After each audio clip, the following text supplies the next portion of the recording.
Vikings believed that the sky was made from the skull of a giant. Ever since I learned that, I'd thought of clouds as being like thoughts and dreams floating through the empty blue spaces of a mind. So, like, you get those puffy, white, marshmallow thoughts drifting slowly along, or sunset fields of wispy, bright, burning ideas. And when it storms, the sky fills up with long, dark nightmares spitting thunder and lightning above our heads. I guess I never really had much of an appreciation for scenery growing up. It's only recently that I've really been able to actually enjoy something so seemingly mundane and everyday. I had a friend when I first met them. You know, they'd always point out the sky and go like, "Wow, you know, it's incredible." And at first I just sort of laughed it off, but you know, it did stick with me, seeing how much joy someone could get from the clouds.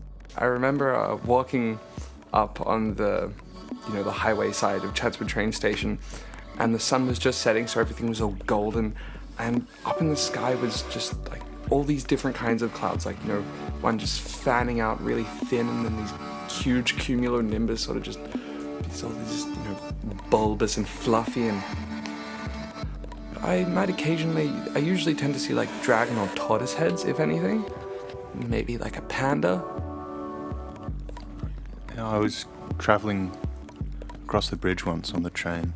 I think I was going to a party or something, and it was storming outside. But it was just clearing up, and I looked out the window over the harbour, and it was like a big sort of impressionist painting.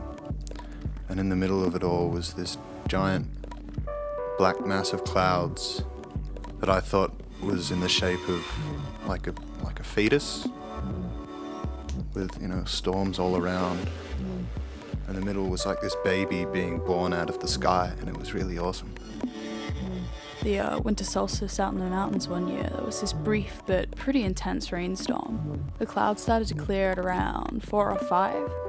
There was these like massive thunderous shadows in the sky that was split through with shards of orange sunset. I stopped in my tracks there to get a photo. Never looks the same on film though.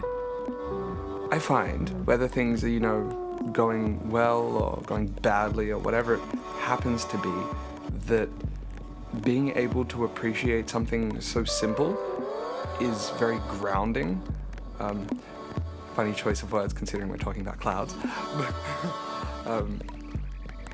How can you not appreciate something like that? I started watching at first like I saw other people watch, really just waiting to see what they saw. But the more I looked, the more I understood. Well, I'm not gonna sit here and spout off useless cliches like, you know, it's the little things that count or bullshit like that. I mean, you can't force it.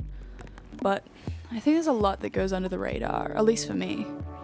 There's a lot of beauty out there that you kind of forget to look at.